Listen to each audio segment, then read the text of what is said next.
Ready? Let me know when you can see and, of course, indeed hear me.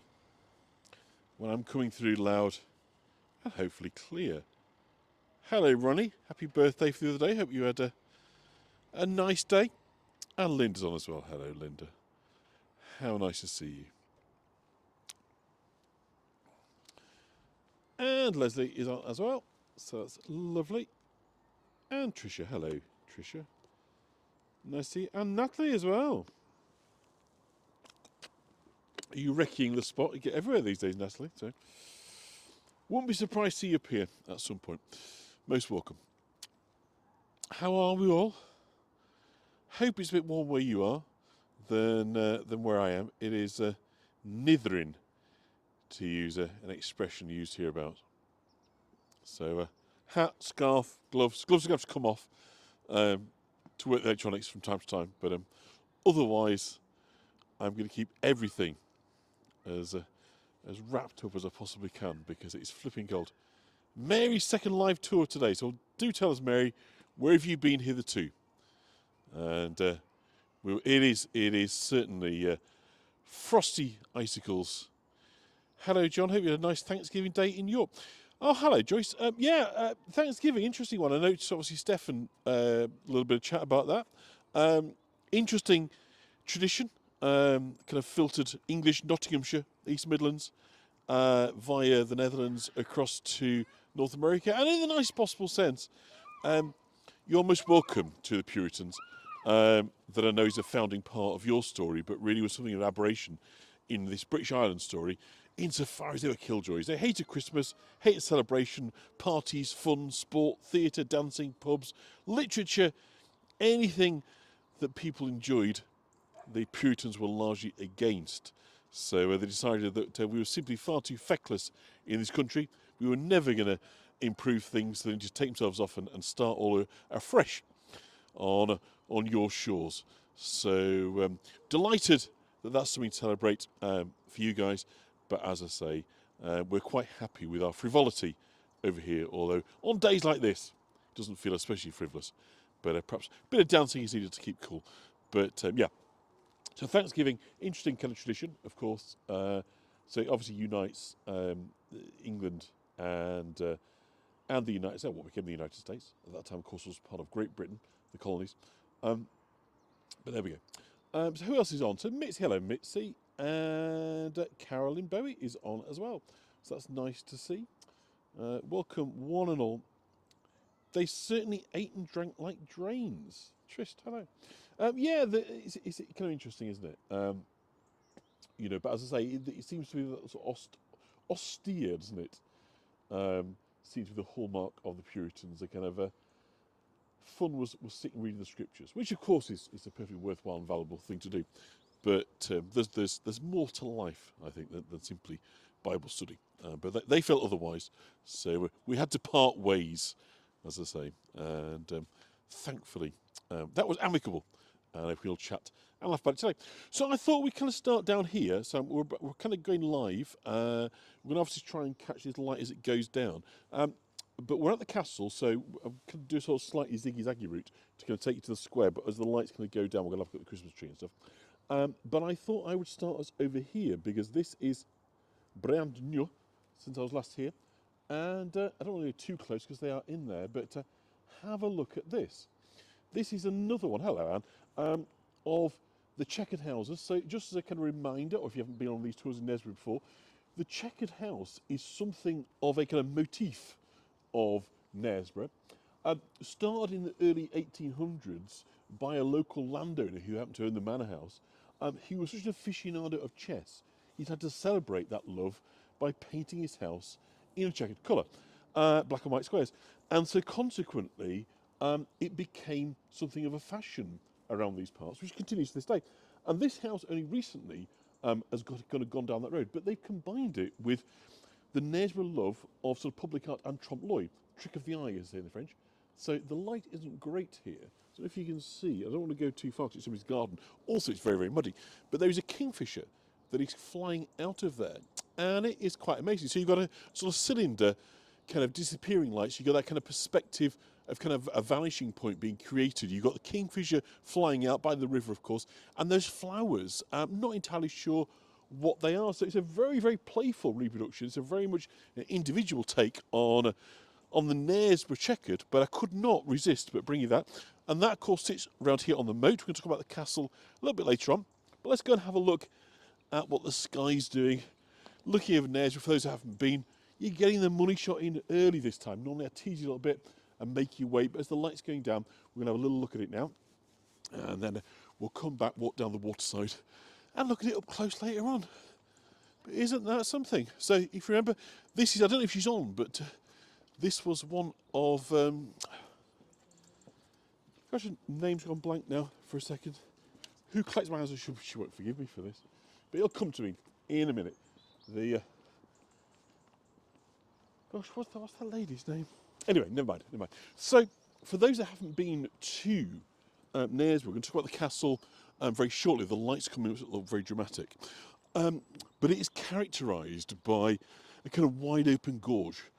The gorge of the River Nid, and a railway viaduct that's kind of built across it, which doesn't really sound that inspiring in and of itself, but nonetheless, it is perhaps one of the most photographed, iconic scenes anywhere in Yorkshire. If you ever received a kind of Yorkshire calendar, or a Yorkshire biscuit tin, or a Yorkshire tea towel, there's every chance that the view I'm about to share with you is kind of captured within it, because they go along with Yorkshire, York Minster, kind of views of the Yorkshire Dales and so forth. This is one of the sort of most characteristic views of the county. So if you haven't seen it, get ready to behold. I think a beauty of a kind of harmony between the natural environment and the built environment. So kind of coming into so Knaresborough, if you're not kind of familiar, as I say, it's built across the gorge, and we'll talk about that as the kind of tour goes on. But you've also got obviously very, very dramatic kind of hillsides coming up and down. Let me just kind of get across here. The castle ramparts, and try and get you to a good view. Let me just come down to this next level. This is our kind of first kind of glimpse. A lovely, big, wide sky. So to me, it's that you obviously got the river going through the middle. We've got the viaduct, but then we've got this almost precarious perching of these higgledy-piggledy houses on the hillside. So you've kind of got this mixture of kind of landscape, terrain, geography, water, sky, and engineering right in the middle of it. But it is such a kind of celebrated piece of Victorian engineering, and so often it's Victorian engineering that, of course, makes us gasp. We look at the ambition, do we not, of what the Victorians kind of took on, and it's harmony. When we think of so many kind of disastrous public buildings, public erections, to find a point on it, are things that have been plonked inside nature that just look wrong, that detract.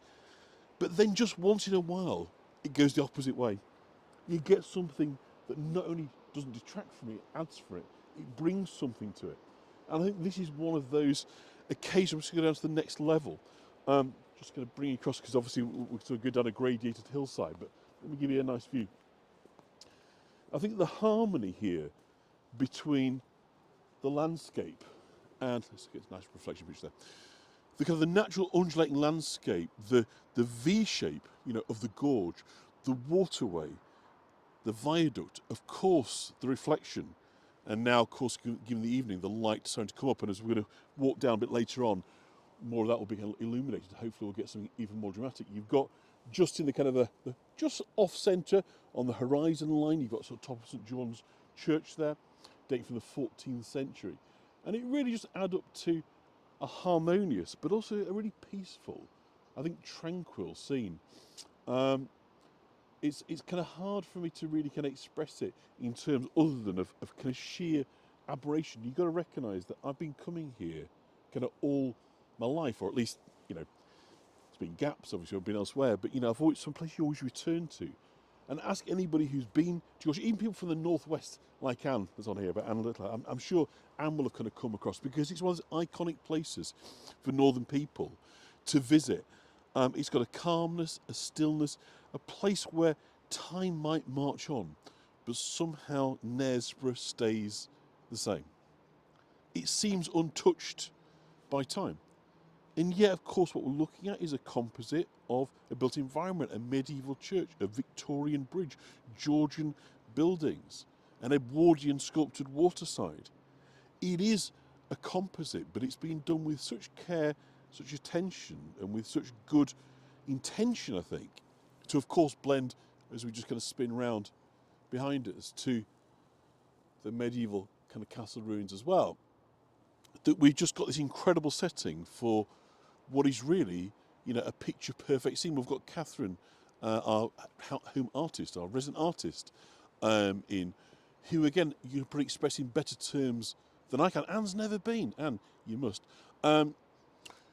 Beautiful access by train as well, so that's a railway viaduct. So if you're coming into Knaresborough, you will go across that very viaduct on the way into the station. You can continue onwards. You'll be in Harrogate a few minutes later. It really is a magnificent kind of sight to kind of behold. But we'll come back, but I think we'll go and have a look at the town square, at the Christmas tree, and then we'll wind our way down the waterside and see what we can see. And we've got a few stories, but how peaceful and tranquil is that? So let's. I'm going to walk my way up, and we'll talk. So for those that kind of haven't been, aren't familiar, have forgotten, or just like reminding, Knaresborough or Knaresborough, the place on the rock, which for obvious reasons now, when I sort of say that in the centre of town, you might think, well, where's the rock? Well, it's pretty clear now where the rock is, isn't it? We're right on the top of it, up here.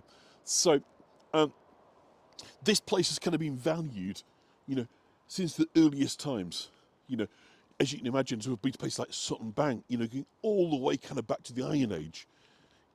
Our ancestors, our forebears, and for those over in kind of America or North America, we share many of the kind of same ancestral roots, and of course, many of these people would have travelled from different parts of mainland Europe. So even if your roots aren't in Britain, they might be in kind of southern Europe, central Europe. It's the same peoples, okay, who just spread about at the end of the last ice age, just trying to find somewhere to live. So there's no real sense of kind of native Brits, or it's just wherever people could rock up and kind of find somewhere where they could hunt and live, and so forth. Is that they were drawn to high land for all sorts of good reasons, but primarily, of course, for defence. They could protect themselves, and so wherever you tend to find these points of kind of high terrain with very good visibility, particularly into fresh water, which of course is literally the aqua vita, isn't it?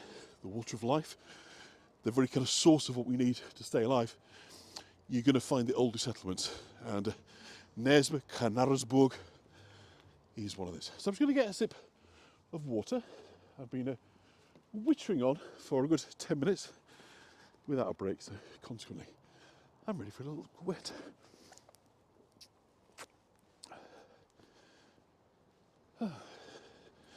So welcome all those who've joined since I started. Just a brief foray by the most recent checkered house, and now we're going to go to the town square, the market's where I look at the Christmas tree, and see what else there is to see and tell you about. So Knaresborough is a sort of delightful mix of medieval streets, Victorian and Georgian buildings, and again, it's built on a very kind of human scale. There's no huge buildings here. Everything is delightful. It's small. It's reachable on foot. You can walk around the entire place in easily an afternoon. Really, kind of 2 hours. You kind of got it covered. So it's perfect. The one thing it's not perfect for is those that might struggle with mobility issues. It is up and down. It's a town on kind of two levels. About like Lincoln, if you're into Lincoln, very, very similar. So you've got upper part and a lower part. And right now we're in the upper part, but thanks to the magic of my legs, visit the lower part as well. So, given it is such a historical town, castles here, battles here, it's not perhaps surprising that there are many, many fabulous stories. And of course, given this time of year and the fact that I didn't do a Halloween tour this year, I said that I'd make the effort to squeeze in the odd ghost story here and there as we got the opportunity to do so. And there's a nice one, not too far away from here, or about a building, just over the other side of the square. So I'm going to tell you a bit of a story, but I'll just give you a nice scan down and have a look at the oldest shop, the oldest sweet shop, chemist shop in England. But this is about the Royal Oak pub, which is just opposite, so right in the centre of your picture now. And it was famously painted red and white, that pub, by the way, for the Tour de France. And just around that time, so the Tour de France came here in 2014, and it coincided with some new owners coming in, a couple called Tony and Laurie Handley. And they had a sense that the place they were about to take on was haunted. They've admitted subsequently that they knew before they purchased, or at least they suspected, it was haunted. But they waited until they'd actually taken possession of the Royal Oak before asking the previous owners if they could tell them anything about the ghosts in the house. And on the very day they kind of took possession, the sellers confirmed that the buyers were in fact correct in their thinking. The Royal Oak had been on the market for a long time before the new owners bought it, and had many viewers. So just to say, over here, look at that. And all of them are being greeted by the smell of rotten fish, which of course isn't ideal in a hospitality business. And that this smell had been particularly kind of rancid or particularly strong in the main bedroom, in the kind of front bedroom. So as you're looking at just tucked in there behind the Christmas tree, bedroom at the front. So, of course, for a pub, that's kind of off-putting, right? Why on earth would you want to take out a pub that smells of fish? So despite kind of, in their kind of sense of trying to get it to sell, they'd redecorated, they'd put in new carpets, they'd hide them steam cleaners, they'd done everything and that they could to get rid of this horrible smell and to make it kind of attractive to people. And they seem to be kind of on top of it. But yet, every single time, right, they brought somebody to do a viewing, the smell came back. So the buyers take on the pub knowing that the ghosts kind of didn't really mind them being there, okay? Because on their second visit, there was no smell. So they got a cut the sense, right, okay, so this is okay. The ghosts have kind of accepted, taken us on board, this is a sign. But the ghosts were pretty active in the first few days after they moved in. Even from kind of day one, when an unseen girl's voice cried out, "Hello!" and someone locked Laurie out the house. Now, the previous owners had mentioned both of these characters to them, and also mentioned a visitor who walked the landing and could be heard climbing the now long removed staircase into what had been the servant quarters in the roof void. So if you again looking at the pub just to the left there of the Christmas tree, okay, so the roof void is just right where we're looking there. So that window, if you look behind it, you'll see there's a kind of peaked bit of the roof. So that's what we're talking about, right there in the centre. So now it was the turn of the kind of new owners, and there's someone who'd always been most active, kind of delighted in removing items and hiding them. So despite not being visible, this spectre wanted to make their presence felt. Now, from the outset, both of the publicans had independently called him Walter, which is kind of interesting, right? And blamed him for the day he bolted the front door on the inside after Laurie had popped out, and later for preventing them from hanging Christmas decorations. There's a Christmas theme to this story around the very same doorway. So there's something about Walter and that doorway. Now, no matter what they did to secure them, the chain of silver bells that they were trying to put around the door, they kept falling to the floor. So kind of Walter had won that round. And the girl who called out, "Hello," well, they discovered that her name was Grace. So Walter and Grace, who was a maid who walked the corridor, and a red-nosed man who pressed his bloated face against the window by the back door. There was a smart gentleman in a blue blazer who was seen in the utility room, and quite possibly the same man who'd been seen by somebody else months later up in the landing. So a group of 3 people had been seen peering in the back window of the main bar, which is now a mirrored wall. So, this isn't one person, it's not even one ghost, it seems to be a kind of community of them, a sitcom ghost, right? So all was seen or heard within the first few weeks, and not just by the new owners, but by their children, their friends, by visiting relatives from both sides of their families. all unsuspecting, nobody being told in advance, and all confirming it wasn't just them.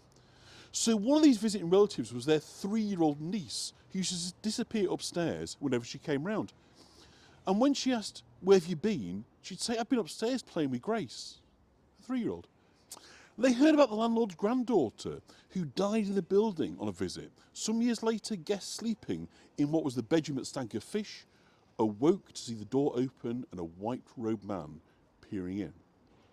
So at first they assumed it was the owner in a dressing gown, but it wasn't, and they think it could have possibly been Grandad checking in on Grace. And so what of Walter? Well, one day their niece was walking, or rather hobbling, down the high street, armed with 2 French sticks, which she was using as walking sticks. When asked what she was doing, she replied that she was walking like the man who lives in Auntie Laurie's house. You know, the one called Albert. So there you have it, possibly the same Albert who one day hurled a rather fine artist plate from a windowsill in their sitting room within minutes of the landlady showing a visitor her father's Masonic badge. The owner now knows that the Masonic should have been returned to his lodge in Harrogate after her father's death, so perhaps Albert was a Mason. It's just another one of these stories, these little mysteries about historic Knaresborough, this place of strangeness, of mysteries, and of course the home of Mother Shipton, who was said to be an English soothsayer and prophetess, sometimes described as a witch. And she's associated with folklore involving the origin of the Rollright Stones in Oxfordshire. I think Ian's taking us to the Rollright Stones. Reportedly, a king and his men transformed to stone after failing her test. And she's portrayed here with her familiars. So the first known of her prophecies was printed in 1641. That's 80 years after her reported death. So it's important to note that our records of her were not contemporary. They were written after her death. Things were attributed to her after she died. So there's legends, there's mythical accounts, and it was mainly religious predictions with only 1 or 2 actually prophetic verses. We'll come back to her story a little later, but isn't it a fabulous sculpture here on the chair? Hello, Rose. Lovely to have you. So let's go back down towards the castle. We'll have a look at the castle. Hopefully it'll be lit up, Matt. So visit a cave in October. Fantastic. Well, we'll talk about the cave a little bit later on. So let's have a wander back down. So as I say, we and this, by the way, as I say, is the kind of market square, the market cross, indicating the right to host a marketplace granted in the 13th century. Isn't it a pretty place to be? It is a quintessential North Yorkshire market town, and much beloved by everybody that lives here, lives hereabouts, and indeed those, of course, who visit from time to time, or those, like yourselves, that just get to visit periodically on virtual tours, but that's okay. It's another way to see it. So onwards and upwards, so we'll have a kind of wander down. I'll just see what the lighting is like in Dragon Yard, because you can't not have it. You can't have a place called Dragon Yard and not go, can you? That's too much to possibly resist. But I don't know what the actual light is going to be like, so we'll have a look in. If not, we'll just head straight back down to the castle and I crack on that way.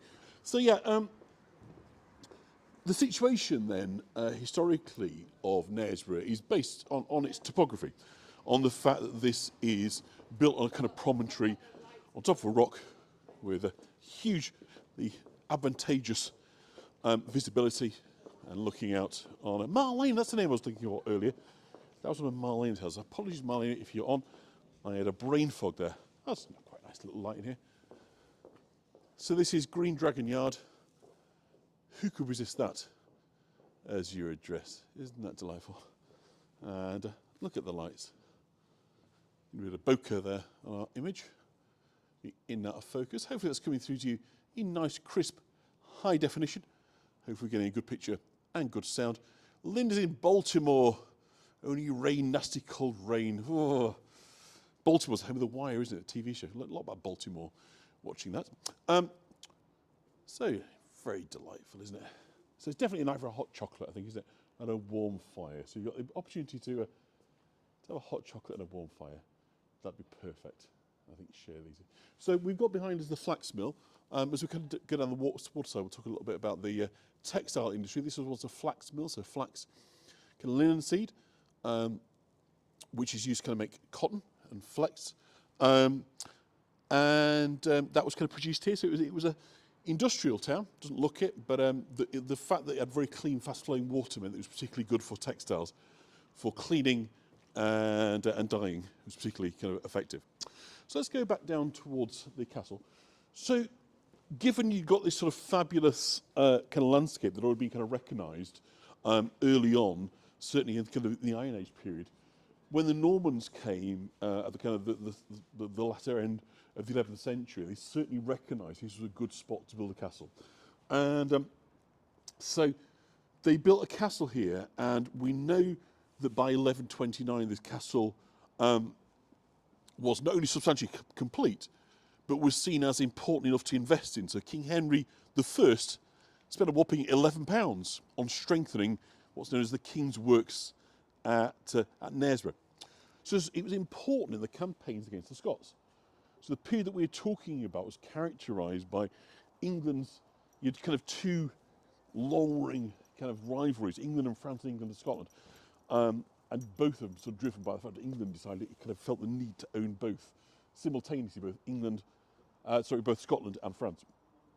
Which is perhaps surprising given that they came across from France in the first place. So they just didn't want to relinquish their Norman and Gascon holdings.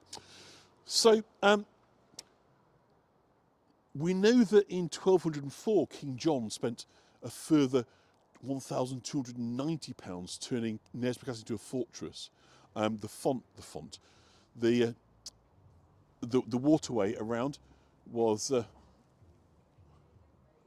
as we're looking at it from here, we've got kind of the two towers, and it became a very important military fortress.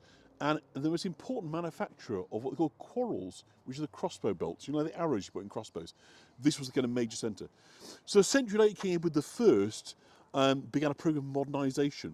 And these twin towers are really the only kind of surviving part that kind of remains substantial. I mean, there's bits and pieces of rock and sort of bits of wall curtain around, but obviously after it got pulled down, that's sort of substantially gone. So this is again the best kind of bit of what Edward I built. But under his weak son Edward II, the improvements of Knaresborough Castle continued. Although in 1307, shortly after inheriting the throne, Edward II granted Knaresborough Castle to his favourite, one Piers Gaveston, which created all manner of kind of merry hell.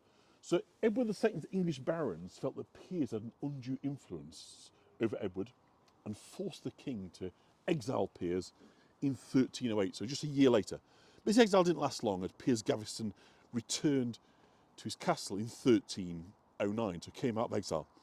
So his return proved unpopular with the increasingly powerful barons, and eventually Piers Gaveston fled, and he went to Scarborough Castle, where he was besieged and forced to surrender after a fortnight when the castle had run out of food, which was always a huge problem. But part of the way of dealing with that was one thing called sally ports, and I'm not sure how much you're going to be able to see because obviously the light is going down here, but this is the entrance to a sally port, still fully functional, and to go forth to Salé, which I think is from the kind of French, you might know that term, this is an entrance to a sally port, and a sally port basically is a large tunnel that goes all the way down to the waterfront, and at the bottom end it's big enough for kind of men and horses to go through the tunnel, so it's substantial. And the idea was that you know, if the castle was under siege, you could get men, munitions, food, supplies, water, etc., up through the tunnels and kind of into the castle to sort of allow them to kind of survive. So Scarborough Castle was besieged, where Piers Gaveston was, and he was kind of forced to surrender. He was promised safe conduct, was Piers Gaveston, but actually beheaded by the Earl of Warwick. And during this time, Edward II was in Knaresborough Castle to be near his favourite. So it's kind of rather sweet. I mean, obviously, it's been suggested subsequently, indeed at the time, that there was a homosexual relationship between the two. There's no historical evidence to say that's the case, but perhaps not difficult to say 700 years later. He said, she said, backstairs whispers by domestic staff and so forth, people being paid to make testimony, who knows. You know, it certainly was a powerful game that people were playing. But Edward's kind of troubled reign continued to see friction between these kind of powerful factions and ever-increasing raids by the Scots into northern England, which led to rebellion against the king. And in 1317, Knaresborough Castle was seized by supporters of the Earl of Lancaster. And he wasn't actually a Scot, but it was that kind of my enemy's enemy is my friend kind of thing. So they're kind of allying together the Scots and Lancastrians. But the records show the king's constable spent £55 laying siege to this very castle and eventually recaptured the castle after 3 months. In 1318, raiding Scots penetrated as far south as Knaresborough and burnt much of the town, including the parish church that we just saw, a little bit of the parish church in the view that we showed over the waterside a few minutes ago, and the priory. So the castle was left untouched, but as you can see, it was a target repeatedly over and over because it was a significant place. Taking control of Knaresborough was a big deal. This remained at that point then the only kind of point of refuge in the town. So Knaresborough only actually became secure as a result of the cessation of the Scottish Wars of Independence. But that couldn't really happen while Edward II, who was kind of much loathed, was on the throne. So he was quietly deposed and then murdered, and his son took over at age 15. And he then married Queen Philippa of Hainault, who was very, very powerful, and part of the wedding settlement, one of the kind of major European families, was she was granted this castle. And this castle from that point onwards sort of ceased being an important military fortification and became the byword for kind of comfort, which is lovely. You know, it sort of became like a kind of stately home. And that's obviously the transition really that we see, you know, in Britain is going from the fortified castle to the English country home, the mansion house, the stately homes, was once the need to defend against attack had diminished. Things like comfort, getting rid of drafts. Have you ever wondered why they had those enormous tapestries in castles? They were draft excluders. You know, there's a kind of prosaic reason for kind of, you know, what's kind of put in them, because they were cold, they were drafty, they were uncomfortable. And so steadily, you know, the castles morph into these fortified homes and the manor houses because they're much more comfortable. Obviously, we're looking at now part of the castle, which had domestic quarters in, which were downside more comfortable than being in the castle. And hello, Sandy, love to have you on. And these actually were used. This is kind of the oldest surviving part of the castle we're looking at now, dating back to the Tudor era when this was kind of substantially kind of rebuilt. And this part of the castle was, look at these lovely skies, aren't they fantastic? So dramatic. Were used latterly as law courts, but they were a place of administration, because obviously castles we think about as being about defence, and of course they were certainly built to defend. But of course they were also a place of garrison, a place for your troops. They were a place of armouries where you keep your weaponry, of kind of training, but also of justice. You know, before really there was, you know, a police force and so forth. You know, it was the military that would kind of carry out this kind of role of keeping the peace. So in there you've got law courts, you've got jails underneath, you know, because obviously you've got this hollowed out kind of rock side.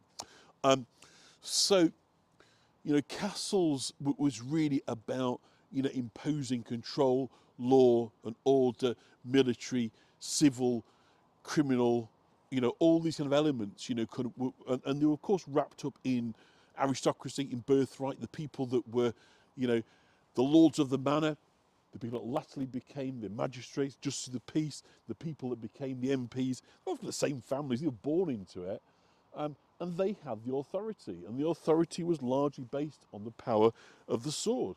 You know, it's no surprise, all right, it's not an accident that, you know, when we saw King Charles being coronated, when was it now, a few years back, 2 or 3 years ago, you know, in front of him is the royal sword, because ultimately the sword is the form of power. You know, the person that controls military might is the person that can rule. And that whilst we now, certainly in this country and those that kind of admire it around the world, will think of it as a pure hereditary thing, insofar as that we now know that, you know, that William will succeed Charles, and George is kind of the next one in line, and down. But it wasn't always the case, and it certainly wasn't the case in the medieval period. It was much more of a case of who could control the barons, the landholders, who could bring together a coalition of these supremely powerful men and make them act in, at times, against their own interest, but for the most part, could ensure that they were going to benefit from it by making them exceedingly wealthy. And that's what William the Conqueror, William the First, was being so brilliant at. We've got now, I'm not blaming the French because they weren't French, they were Normans. And actually they'd come from Vikings under Rollo. So he's not doing with the French really, just happened to be controlling Normandy at that time.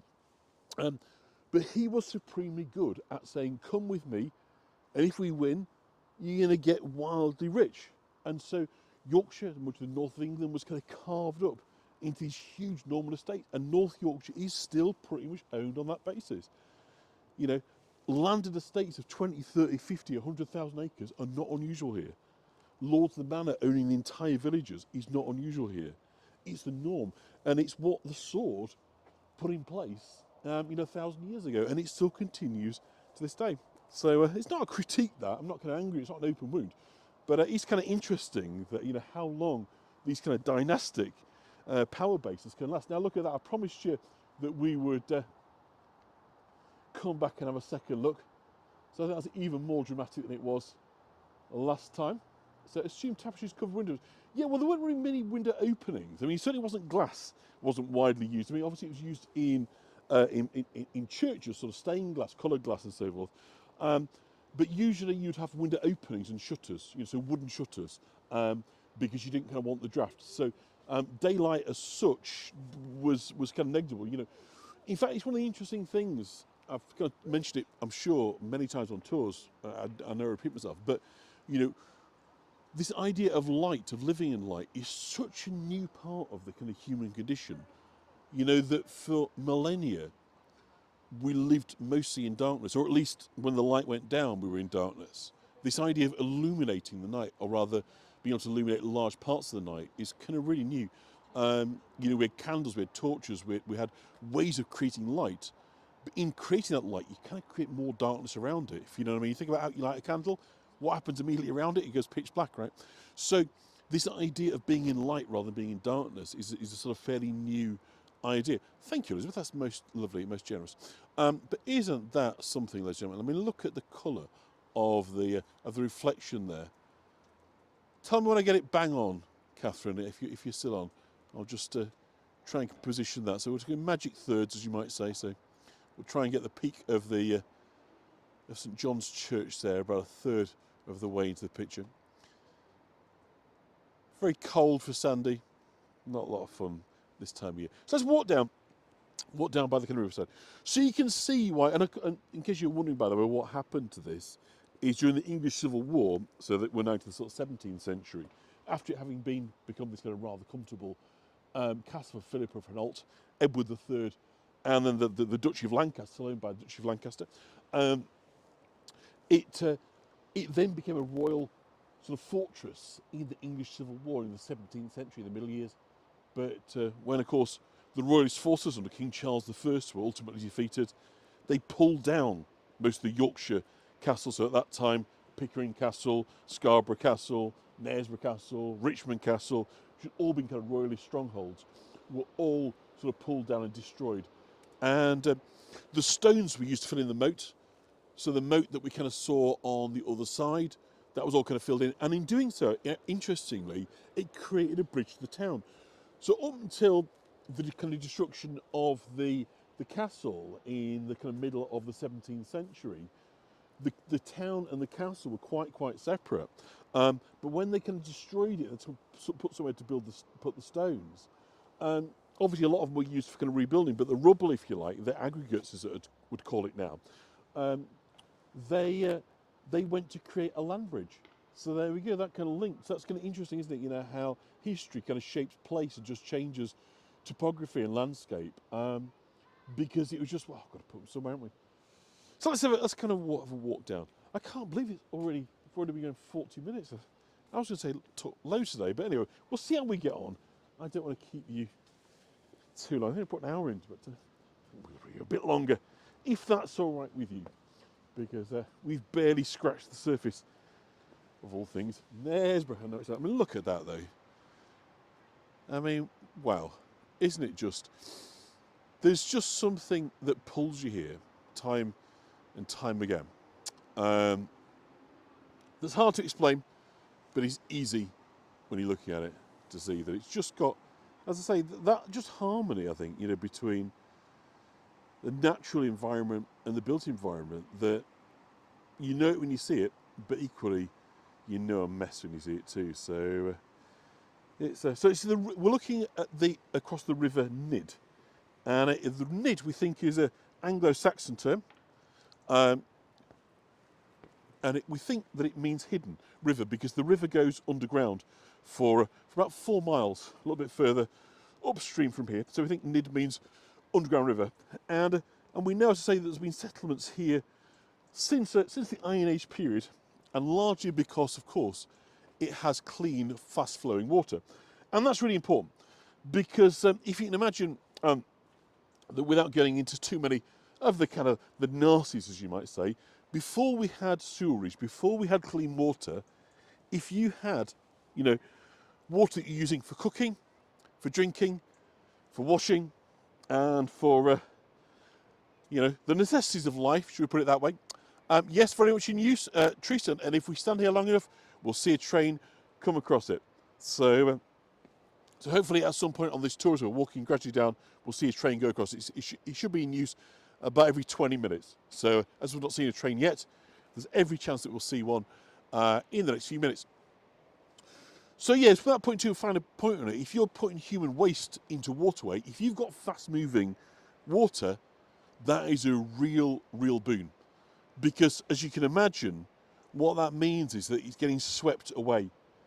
And so consequently, you've got a fighting chance of not being constantly being poisoned by pollution and sewerage. So consequently, places with fast-flowing water, which this doesn't look, it looks kind of still very still right now, but actually underneath and further in different parts, it is much more fast-moving. And so consequently, it was an absolute boon for industry, for the textiles. You know, a ready supply of clean, fast-flowing water. But as I say, also from a kind of public health point of view, it really was kind of key to keeping people alive and preventing them from dying from unnecessary illnesses. So clean water has an awful lot to be said for it.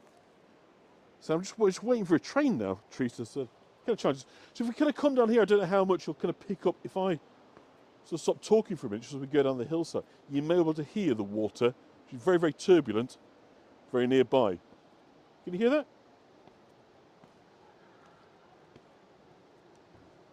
Hopefully my mic fell over there. I'll pick up some of that. And we've got water that's kind of cascading over rocks, which again is creating kind of surface turbulence, which is particularly good for washing. So we've got water mills down that end. So again, unfortunately, you can't see them right now because it's a little bit too dark. But if I kind of point in that direction, this was the location of the water mills down here. So consequently, with that turbulence, of course, it can drive the water wheel. So you've got mechanical power being driven. So you can use it for generating electricity or power sources, kind of turning looms and these sort of things. But equally for kind of powerful washing, for laundry. Think about what does your washing machine do? You know, it spins round and round and round. Well, it's really mimicking, isn't it? You know, all right, you might use hot water detergent, but the same principle is there, isn't it? That we're talking about, kind of water turbulence. That when that turbulence and force hits the fibres of cloth, the dirt, the grease, become dislodged, and so things become clean. Gosh, it's ever so dark down here, so I'm just to be careful of my footing. As you can see, I'm going down a sloped hillside, a little bit slippery, and so just allow me to find my footing for a moment. Ah, there's a train there. Can I hear it? So Sodney's Law. I'm afraid we've missed the visual of the train, so I have to be careful of my footing. But just in my excuse, that's kind of where I've just come from. So as you can see, the black part in the centre there is the stairway that I've just kind of walked down. So hopefully you can understand that I needed to kind of put my safety ahead of capturing the train going across. But there we go. There we go. Very, very dark. Yeah, that's okay, 'cause we're now down at the waterside. And this is the area that I real kind of charms everybody. Boat hire down here. There's no kind of boats out really this time of year, but just to show that I'm not making this up, you can see kind of marigold boat hire over here. So safety first, absolutely. So again, just I can't say how much you'll be able to see on here because of the kind of light, but if you just look at the kind of the shape of the kind of the rock mass in front of you, we're now at the kind of the bottom of the crag, so you kind of get that sense of, you know, we've come down from, well, as we walk towards the viaduct, you'll be able to kind of see better.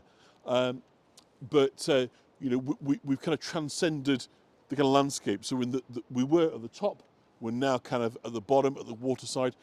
And I've said this before, but it always reminds me of the seaside, which is bonkers, because we're about 60 miles, I think, from the coast.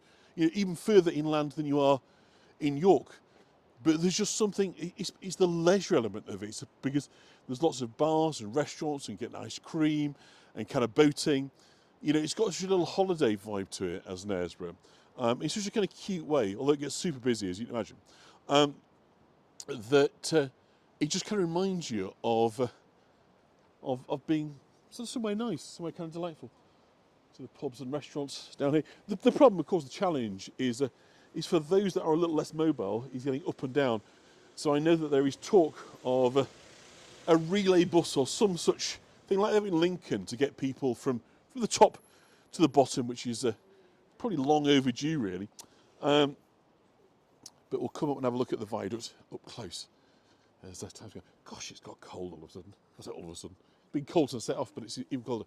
So again, looking at this kind of topography, you can sort of see up at the houses over on the top, it really is quite kind of precarious for them up there, it almost appears, but delightful all the same. So you've kind of got this organic blend, I think is the way that I would kind of best describe Knaresborough. So again, the landmass at the top there is where the kind of castle was. So some beautiful blue light. So let's have a kind of wander down. Have a look at these buildings around here, by the way, or a lot of these buildings, are former textile buildings. So again, being built by the waterside, they were very dyeing mills, textile mills, associated with the production of cloth. There were very, very fine cotton manufacturers here, that manufactured for Queen Victoria. And again, as I say, it was very much focused on the industries of textiles until the arrival of the trains, which kind of changed everything. The reason I say it changed everything is by the arrival of the trains in the kind of the 1830s or so in this area. Harrogate, which is only 4 miles away, had already become this really, really popular spa destination. That had happened sort of 50, 60, 70 years earlier. But by obviously the advent of the railways to Harrogate as well was unbelievably, you know, strong boost. So, and not only was Harrogate very nearby, Harrogate also attracted really wealthy people because the waters were believed to be so kind of beneficial that if people had certain maladies, and obviously before there was lots of, by way of kind of pharmaceutical drugs that we expect now, you know, the crowned heads of Europe, you know, famously, just for the kind of First World War, the Tsarevich, you know, the son of the Tsar of Russia, for pre-revolution, of course, Alexander came here with the Tsarina, his mother, to try and find a cure for his haemophilia in Harrogate. You know, so before the First World War in particular, you know, it was a place where this wholly kind of united and all related First War families of Europe, the crowned heads of Europe, would kind of come en masse. And so because Knaresborough was very, very close by, it enormously benefited for its kind of proximity. And it was kind of so pretty.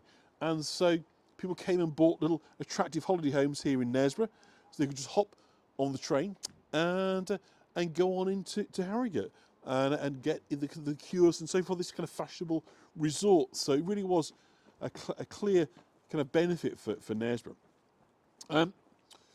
So by the way, this is, you know, what caused this gorge was an Ice Age glacier, like so much of the landscape. It's in the Ice Age that kind of carved out 120 feet deep gorge through the landscape on the way to joining the River Ouse. So if we look at the River Nid, we're looking at water that will be on its way into York. So often we talk about when it's flooding in York, it comes from elsewhere. So this water, I don't know how long it'll take to get from here to York. Not very long, thank you, Linda. Not very long at all, I wouldn't imagine, the speed it travels at. But it's on its way to York, is this water. But as I say, it looks very kind of mill pond still at the minute. So this bridge, by the way, is, of course, very kind of impressive. And it was built, of course, to carry trains across the gorge. And interestingly, kind of trains were the beginning of the end of water power, because trains, really their first and primary function was to transport coal, was to bring coal to the places where the means of kind of production, or the locations of production sites. So consequently, by bringing in trains, you get literally the coal to Newcastle, yeah? You could bring coal, and so coal became much more important as a form of power and steam power than water power had become. So whilst Knaresborough had kind of built its wealth on its importance of water power, the arrival of the trains was a double-edged sword, because on the one hand, it brought these wealthy visitors, which could subsidise the town, but the second was it kind of took away its raison d'etre to exist beyond being a curious place of sort of charm and kind of wealth, because nobody really was too fussed anymore about using water power. So consequently, the Ravelry Railway was kind of interesting. But this is the most, obviously, the most famous landmark. It stands 78 feet in height, and it's got 4 spans, each one measuring 57 feet across. So one of the 4 spans. And it first carried trains across here in 1851. But actually, it is the second viaduct to stand on this site. And the first was completed in 1848, but shortly before the first train was due to cross on the official opening on Saturday the 11th of March 1848, the viaduct suddenly collapsed into the gorge below. An eyewitness stated it took a full 5 minutes to collapse. And the debris caused the river to rise by over 12 feet. And apparently all the fish died in the river because of lime in the mortar. So the water became dangerously alkaline for the fish. What's interesting is it is said to have been predicted.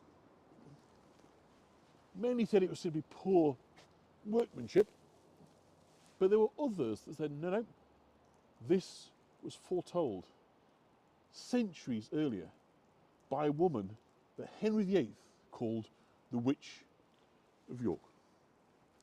So I love telling you about Ursula, so let's tell that story again. So Mother Shipton, who was born Ursula Southall in 1488, was born in a cave on the opposite bank of the river to where we are now. So actually, we'll just go back to the river, because the light's better here. So the cave is pretty much down where those lights are, down there. And when it was found out that her mother was pregnant, she was a single mother, she was judged. How times have changed. And her mother Agatha was hauled in front of the magistrates and interrogated, but she refused to say who the father was. So the mother and the daughter were effectively banished from the town, so they lived in a cave just over there where the lights are, using a magical well for drinking water. Now Ursula was given up for adoption by a biological mother at the age of 2. And from a very young age, she began to manifest the psychic gifts of divination and prophecy. Thank you, Anne. That's very kind and helpful and supportive. So she moved into a house with a new family, or adoptive family, but strange events began to happen. It was claimed that when Ursula was 2 years old, she was left alone at home while her foster mother left to run errands. So her mother returned to find the front door was wide open. And kind of afraid of what still might be in the house, she kind of very tentatively sort of peered in but called to her neighbours for assistance. And the group heard a loud wailing, like 1,000 cats in concert throughout the house. So Ursula's cradle was found empty, but after a frantic search through her house, her mother looked up to see Ursula, naked and cackling, perched on top of the iron bar where hooks were fastened above the fireplace. So you know the place where you'd hang pans, like a rail. She was up there. So Ursula was said to be facially disfigured, and she was cruelly abused. But according to the local legend, she could fight back even as a child. Now, in the source that was written after death, so you know, let's treat it with a pinch of salt, tells of an event where the chief members of the parish were gathered together in a meeting. Now, Ursula walked past the group running an errand for her mother, and the men stopped to mock her, calling her hagface and the devil's bastard. So Ursula kept walking to continue her errands, but as the men sat back down, the ruff on the neck of one of the principal yeomen transformed into a toilet seat, then slapped down on his head. So your ruff is like the kind of collar, the pleated collar. These are like a dinner plate they've swallowed. And one of his friends laughed so much, but then suddenly his hat turned into a chamber pot. And the gathered members of the parish began to laugh loudly enough. The master of the house came running to see what was, look at that moon, that's fantastic, what was happening. But when he tried to run through the door, he found himself blocked by a large pair of horns that had suddenly grown from the side of his head. And the source reports that strange occurrences reverted to normal sort of shortly afterwards. But nonetheless, from this sort of point onwards, people took it as a sign that Ursula was powerful and that mocking her came with a great deal of risk. So as Ursula grew, so did her knowledge of plants. She became what we'd now call, often referred to as a wise woman. She had a good knowledge of botany, of medicine, of midwifery, of all the kind of things that on the one hand are incredibly valued by society, but equally when things go wrong, have the habit of being flipped the other way, and they'd be accused, of course, of the crime of witchcraft. So Ursula's knowledge kind of grew. She becomes invaluable as a herbalist to the townspeople. And her work gives her opportunity to expand a social circle. And this is where she meets a local carpenter by the name of Toby Shipton. So when Ursula was 24, her and Toby Shipton were married. And many people believed she actually enchanted him because he was meant to be hot stuff, as you might say, and she was physically disfigured, facially disfigured. So it's felt that she enchanted him. That was the only way that she could get him to look at her. But nonetheless, from that point onwards, she becomes known as Mother Shipton. People are sort of shocked by it, you know, the whispered, what's going on. Anyway, about a month into her marriage, a neighbour came to the door and asked her for help, saying that she'd left the door open and a thief had come in and stolen a new smock and petticoat. Now, without hesitation, Mother Shipton said to her, "OK, don't worry, come back here tomorrow and I know exactly who's stolen it and we'll get it back the next day." So the next morning, Mother Shipton and her neighbour went to the market cross that we saw near the Christmas tree. And the woman who'd stolen the clothing, as soon as she saw Mother Shipton, she couldn't control her tongue. She confessed. And she put the smock over her clothes and danced around, marched through the town, saying, you know, "I stole my neighbour's smock and coat. I'm a thief and I'm here to show it." So it would seem that there was something within the power of Mother Shipton that controlled this woman's behaviour, that was able to get her to admit to this theft in public. So then obviously she came to realise that she'd confessed, handed over the smock and pleaded for forgiveness. Now there's no record of actually what happened to the thief, but I dare say at the very least it had destroyed her reputation in public. And beautiful blue sky, look at that. Excuse me. The sneeze. So 2 years later, in 1514, Toby Shipton died. And of course, there were those in the town that believed that Mother Shipton, Ursula, was responsible. And the grief of losing her husband and these kind of harsh words prompted Ursula to move into the woods, into the very same cave in which she'd been born. And here she continued to make potions and herbal remedies for people. And Mother Shipton's name slowly became more and more well known. and people would travel far distances to see her and receive potions and spells. So coming to the low bridge now, it's not actually very well lit up, but we'll come and have a look. See if there's any boats here, probably not. As the popularity grew, she sort of grew bolder and revealed that she could actually see and foretell the future. So a cave is right opposite where we are. Thank you, Linda. Right opposite where we are now. Thank you, Ronnie. Gesundheit, love that. So we're kind of looking, we can't obviously see the cave, but that we're looking at it right now. The entrance to the Mother Shipton's cave is right in front of us. And she started making these small prophecies involving the town and the people.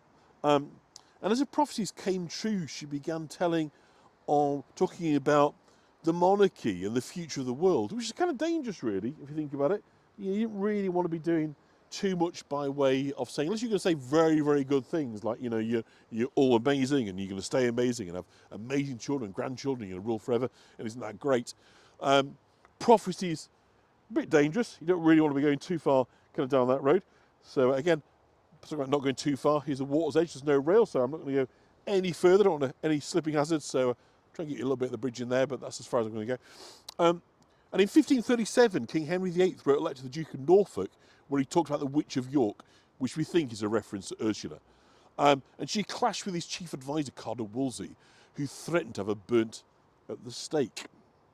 So many believed her to be a witch, but were terrified of her powers, and she was known to have the power to turn people and objects to stone. This has been witnessed enough to be believed by everyone in the town. They'd seen it with their own eyes. Things, objects turned to stone.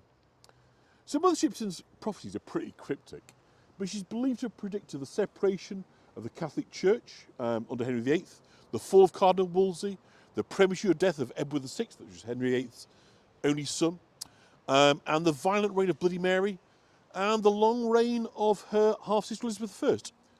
She is said to have predicted the Great Plague of 1665, predicted the Great Fire of London, and the following year. And there are similarities, if you've not heard of Mother Shipton, but heard of Nostradamus. I'm going to walk up back this way, actually. I think we'll walk up towards the station.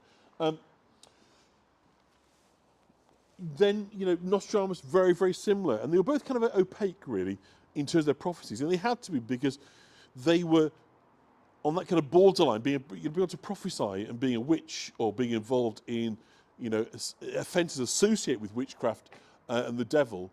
You know, it's kind of dangerous business. So to avoid persecution, they both wrote in kind of rhyme and verse. And in 1559, she wrote a kind of epic poem which contained her most famous prophecies. So Ursula died in November of 1561 in Clifton, in York, shortly before Nostradamus. So they were contemporaries, never met, or no record of ever meeting, but lived at the same time. And after her death, the authorities were able to investigate the grave, investigate the cave rather, where it was said that Mother Shipton would turn people and objects to stone. It was discovered that the cave contained a petrifying well that has such a high mineral content that if objects are continually exposed to water over weeks and months, a mineral crust will form, clinging to the exterior, giving the impression the original object had been turned to stone. So, of course, that being their only source of drinking water, we can only surmise what impact that had on her young baby and toddler brain. It's very interesting. We'll kind of never know, was she mentally ill? Was she powerful? Was she a witch? What was she? We don't know. But whatever she was certainly jolly interesting. And the fact that she's remembered still 600 years later is very telling, isn't it? Or 550 years later or so. So there we go. That's Ursula, Mother Shipton, as she was known. So we're going to walk up Waterbags Lane now, and this is one of those bits where, as a tour guide, you think, couldn't you have planned this better? Because the one thing you want to do is you want to get in the slopes and the physical exertion at the beginning of tours. Certainly not when you've been out and about talking for an hour in the cold. But sadly, you have a precious little option, because once you've gone down in Knaresborough, the only way back up is to go back up again. So we're going up this way this time, up Waterbags Lane. So Checkered Houses, we talked about as the original manor house here. I say was made fashionable by a chap who loved his chess. Inside that house, by the way, is a 12th century oak tree. King John would come here to Knaresborough Forest and hunt.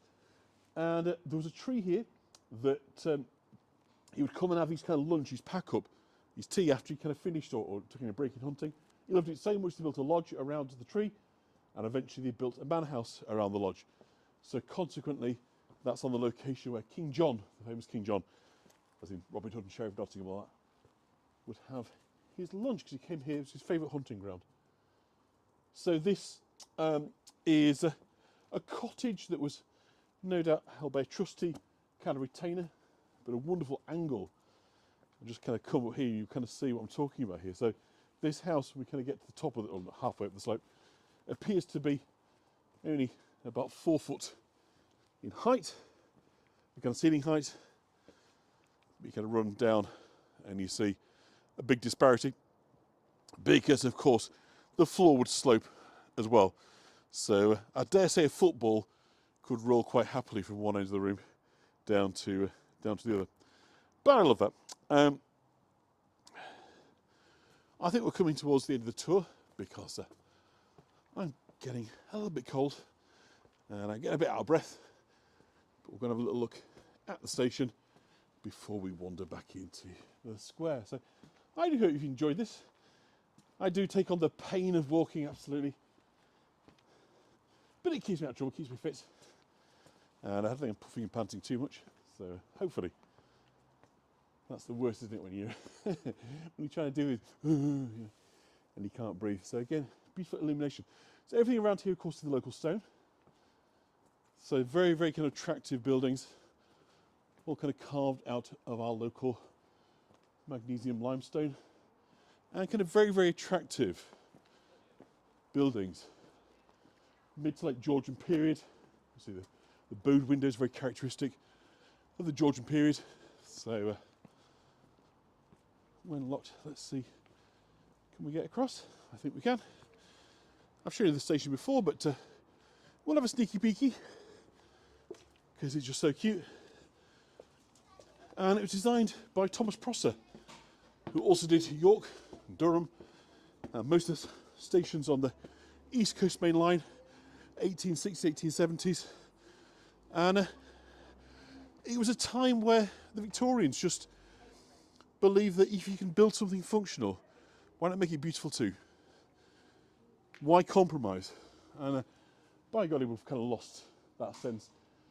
Things that now cost too much and overrun, we're told to get in line and wait, and we can't afford it, we're not worth it. The view at this time just seemed to be different. People and places were to be worth it. Perhaps it was just the wealthy. Maybe we're being a little bit misty-eyed about it, and that if you had nothing, you wouldn't have counted. But even if you had nothing, you could still see beautiful things around you, which, you know, is scant reward if you've got an empty belly. But why does the world have to be ugly when it can be beautiful? The eternal question is, why do we build ugly buildings? Thank you, Elizabeth. I'm glad that you've enjoyed. So let's have a walk across the railway line, and we'll head back towards the square. Maybe one last look at the view from the top before we go. So we've just walked up Waterbags Lane, which is a wonderful name, up past the manor house. And we've got another slope to go. So you might have to excuse me if I limit. So something here, you can see trains towards York. And Harrogate is on this line. Goes eventually to Leeds, to Headingley, where the cricket is, Yorkshire Cricket, and Hornbeam Park over that way. So I'm just going to take you up the slope, and then we'll be back into down to Gallen Steps. So having come up one side, it's a bit like Newcastle's got very similar. So Catherine will know. Catherine Sketches is on, native of the kind of northeast. You know, when you've got these kind of high towns and kind of low water sides, you've always got these kind of steps that work down. The same as Whitby. You know, it's just a kind of characteristic of how historically they were built. And of course, the wealthy people lived up at the top, and generally speaking, the poorer people lived down the bottom. So living up at the top, of course, you get the nice views, you get the clean air, you're away from the industry and the dirt, which tends to be around the waterside. So Robin Hood's Bay, I don't know if you remember those big posh houses at the top, the tiny, beautiful fisherman's cottages at the bottom. Obviously our sense of aesthetic has probably changed. So actually, we're now we find the little cottages very appealing, but of course, back in the day when they were the homes of the working classes, they were just very, very small, overcrowded, and insufficient really to kind of meet the needs of the people that kind of live there. So it's all right for a holiday, for a week or a weekend, but to live there for life, yeah, not so good. But of course, what you come up to the top of the town, and you get properties on a much kind of larger, rather grander scale, that reflect the fact that that's where the money was. So, but there's also sort of a sense of responsibility. You know, now we talk about the welfare state as being there to kind of safety net to look after people that fall on hard times, but you know, our modern sense of what is government, again, is a kind of new concept. Didn't really exist much beyond kind of 200 years ago. Certainly didn't really exist in a meaningful sense till the 20th century. What did, of course, have a role was the church and charity. And so people would be required to exercise, particularly Catholics, but I think all denominations, to demonstrate that they were involved in charitable work, in charitable giving, of looking after those, you know, the meek will inherit the earth and all that lot, Sermon on the Mount. So almshouses are certainly to be found in lots of places. Almshouses were about the relief of poverty, provision of housing, and at times, you know, food and services to the those that fall upon hard times. And there is now a pub restaurant here on the corner that is entitled The Six Poor Folk, which you would think is a rather strange name for a pub, but it's because this building was bequeathed by a wealthy Christian to the town to house and provide succour for six poor folk. So, as I say, that sense of not government as such, but responsibility of kind of being your brother's keeper, I suppose, is a kind of nice way of putting it. Is that a Bible term? My brother's keeper, wherever that's from. You know, there was a sense that you had to give something back. I think it's kind of interesting because right now, those of us that are on this side of the Atlantic are looking at presenting our wallets and our income and thinking, can I give any more? Should it be me that's doing the giving? Should that be others? Yeah, that's a debate. I'm not going to get into the whys and wherefores, but it's a live one. Yet again, is should we have a little bit less if others are able to get a bit better quality of life as a result of that particular children? Is a kind of live issue and live debate. So it just shows that you can go on a historical tour, but keep your eyes open and you will see objects, hangovers from the past that show that these issues, I think, are just timeless, they're just eternal. They kind of never go away. And, you know, when we talk about castles, we're talking about a divide between the super wealthy and those without. We're talking about the powerful and the powerless. It's as old as humanity itself is this story. What duty do we owe to them? And what in return do they owe to us? I don't think we've ever really adequately resolved that question. And it makes it somewhat easier to admire an historic building, to look at the landscape, be beguiled by it, rather than asking the question. You know, this is still owned by the Duchy of Lancaster. That's income that is still going to the Crown, that's provided by the taxpayers of this town, providing money to the Crown. I'm not against that, but it's a thing. It isn't simply a piece of history, a piece of mythology. It still continues to this day. The fact that we've got an independently wealthy billionaire king is down to the fact that they still own this land. They still own so much of this country, and they don't pay tax on most of it. So anyway, end of the kind of politics. Let's go back to the landscape, because as much as we've got the built landscape, we've also got the natural landscape. And if anything, Harrogate, or rather Knaresborough, you know, is this wonderful blend of the built environment and the natural environment kind of coming together in this dreamlike state of a fantasy that just works on every single level, that pushes our buttons. that is about the changing of a landscape that brought the trains, which brought the end of an era. But in doing so, created the future and the permanence for Knaresborough, meaning that people would always want to come here. And could you ever find such a kind of strange dynamic being played out there? The railways kill the industry and create the future. Now there we are, Latrice, as promised, a train going across. So I can't think of a better way for us to finish our time together with the reflection in the water than to say, as the train leaves the station, it is time to say bon voyage. Thank you everybody for joining me in Knaresborough. It's been an absolute delight. And I look forward to seeing you all very, very soon. Thank you everybody who's left a contribution.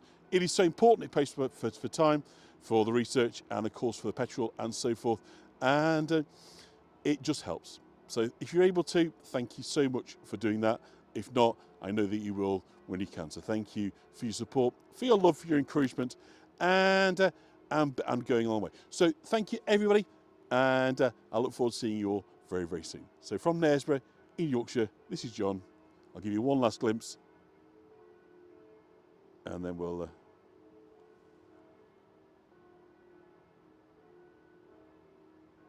say our goodbyes. If you want to say goodbye to each other, I'll give you a minute on the river.